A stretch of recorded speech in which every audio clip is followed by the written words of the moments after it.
అందరికీ నమస్కారం. నేను మీ Sangeetha. Welcome to mom Geeta steps. ఈరోజు కూడా ఒక మంచి ఇంట్రెస్టింగ్ టాపిక్తో మీ ముందుకు వచ్చేసాను. గర్భవతులు, మీరు ఎంత తింటున్నా మీ బిడ్డ బరువు పెరగడం లేదా? మీకు ఎలాంటి లక్షణాలు ఉంటే బిడ్డ బరువు తగ్గుతుందో తెలుసా? అసలు కారణాలు ఏంటి? కడుపులోని శిశువు బరువు ఎందుకు తగ్గుతుంది అని ఈ రోజు మన వీడియోలో తెలుసుకుందాం. అంతకంటే ముందు ఒకవేళ మీరు గనక మన ఛానల్ మొదటిసారి చూస్తూ ఉంటే తప్పకుండా మామ్ గీతా స్టెప్స్ని సబ్స్క్రైబ్ చేసుకోండి. సో ఇంకెందుకు ఆలస్యం, లెట్స్ స్టార్ట్ అవర్ వీడియో. కడుపులోని శిశువు బరువు పెరగకుండా ఉండడానికి అనేక కారణాలుంటాయి, కానీ అందులో ముఖ్యమైనవి మాత్రం 10. ఈ 10 కారణాలు కనుక మీరు గుర్తిస్తే మీరు ముందుగానే జాగ్రత్త వహించి మీ శిశువుని ఆరోగ్యంగా మార్చుకోవచ్చు. ఇప్పుడు ముఖ్యమైన రీజన్ ఏంటి అని చూస్తే అందులో మొదటిది గర్భవతి యొక్క వయస్సు. గర్భవతి యొక్క వయస్సు కనుక 17 సంవత్సరాల కంటే తక్కువగా ఉన్నా, 35 సంవత్సరాల కంటే ఎక్కువగా ఉన్నా కడుపులోని శిశువు ఆరోగ్యమైన బరువుతో పెరగడం కష్టతరమవుతుంది. అందుకే ప్రెగ్నెన్సీ ప్లాన్ చేస్తున్నప్పుడు 20 నుండి 25, 26 వయస్సు లోపలనే ప్రెగ్నెన్సీని ప్లాన్ చేసుకోవాలి. అలా చేస్తేనే ఆరోగ్యకరమైన శిశువు పుడుతుంది. ఒకవేళ ఆలస్యమైన 35 వయస్సు లోపలనే మీరు ప్రెగ్నెన్సీ అనేది ప్లాన్ చేసుకుంటే మంచిది. ఇక రెండవదిగా చూస్తే ప్లసెంటల్ ప్రాబ్లమ్స్. ప్లసెంటా అనేది శిశువుకు పోషణ అందించే అవయవం. మన యొక్క పోషణ ప్లసెంటా ద్వారానే శిశువుకు అందుతుంది.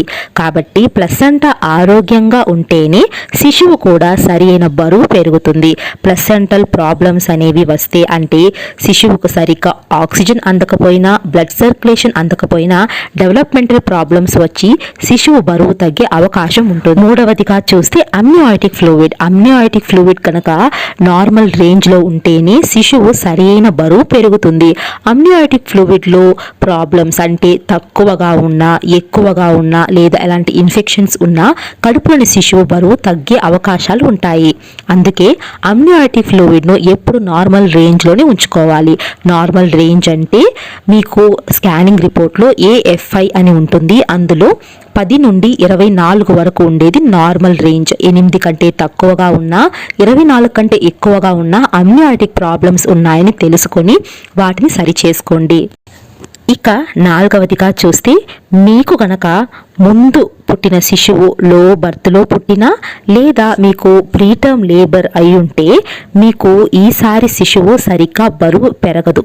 అందుకే మీరు రెండవసారి గర్భం దాల్చేటప్పుడు డాక్టర్ను సంప్రదించి మీ యొక్క ఆరోగ్యాన్ని హెల్తీగా మార్చుకొని తరువాతనే ప్రెగ్నెన్సీని ప్లాన్ చేయండి. ఇలా చేస్తే మీకు శిశువు ఆరోగ్యంగా మంచి బరువుతో పుడుతుంది. ఇక ఐదవదిగా చూస్తే ఫ్యామిలీ హిస్టరీ. మీరు కానీ, మీ యొక్క హస్బెండ్ కానీ లేదా మీ హస్బెండ్ వాళ్ళ ఫ్యామిలీ మెంబర్స్, మీ యొక్క ఫ్యామిలీ మెంబర్స్లో ఎవరికైనా లో బర్త్ వెయిట్ కలిగి ఉంటే జీన్ల ద్వారా అది మీ శిశువుకు సోకే అవకాశం కూడా ఉంటుంది. కాబట్టి శిశువు తక్కువ బరువుతో పెరిగే అవకాశాలు ఉంటాయి. కాబట్టి ముందుగానే మీరు ఇవి గుర్తించి డాక్టర్ సలహా మేరకు మంచి విటమిన్ టాబ్లెట్స్ అనేవి తీసుకుంటే శిశువు బరువు బాగా పెరుగుతుంది.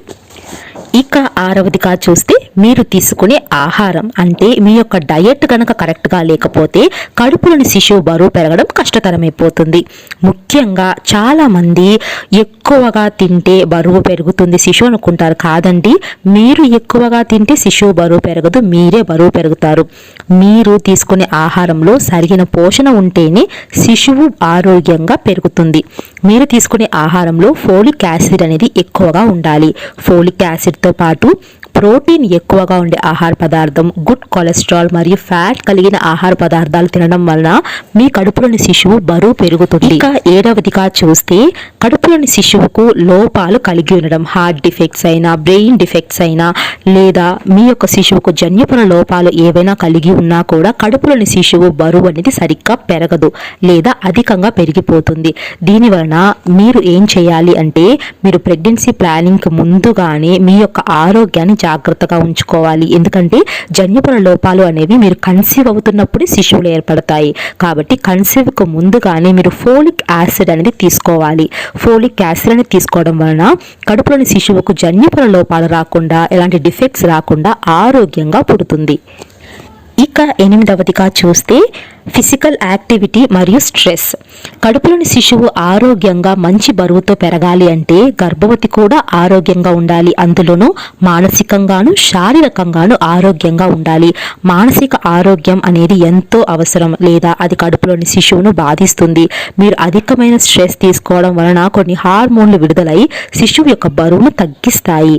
ఇక 9వదిగా చూస్తే గర్భవతి యొక్క బాడీ హీట్. గర్భవతికి కనుక బాడీలో హీట్ ఎక్కువగా ఉంది అంటే వీరికి కడుపులోని శిశువు సరిగ్గా ఎదగదు. ఎందుకంటే వీరికి యూరినేషన్ ప్రాబ్లమ్స్ వస్తాయి, యూరినరీ ట్రాక్ ఇన్ఫెక్షన్స్ వచ్చే ఛాన్సెస్ ఉంటాయి.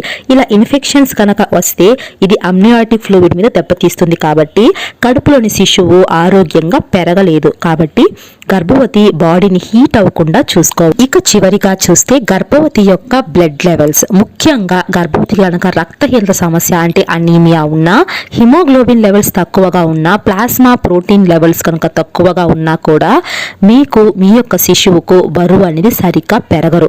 దీంతో పాటు శిశువుకు కొన్ని లోపాలు వచ్చే అవకాశాలు ఉంటాయి. కాబట్టి మీరు ముందుగానే ఇది గుర్తించి అనీమియా సమస్య రాకుండా డాక్టర్ మీకు రికమెండ్ చేసే ఐరన్ టాబ్లెట్స్ రెగ్యులర్గా వేసుకోండి. సో ఈ వీడియో కనుక మీకు యూస్ఫుల్గా ఉందనుకుంటే ఈ వీడియోని లైక్ చేయండి. ఇంకా మోర్ వీడియోస్ చూడాలనుకుంటే మామ్ గీతా స్టెప్స్ని సబ్స్క్రైబ్ చేయండి. Thank you so much for watching.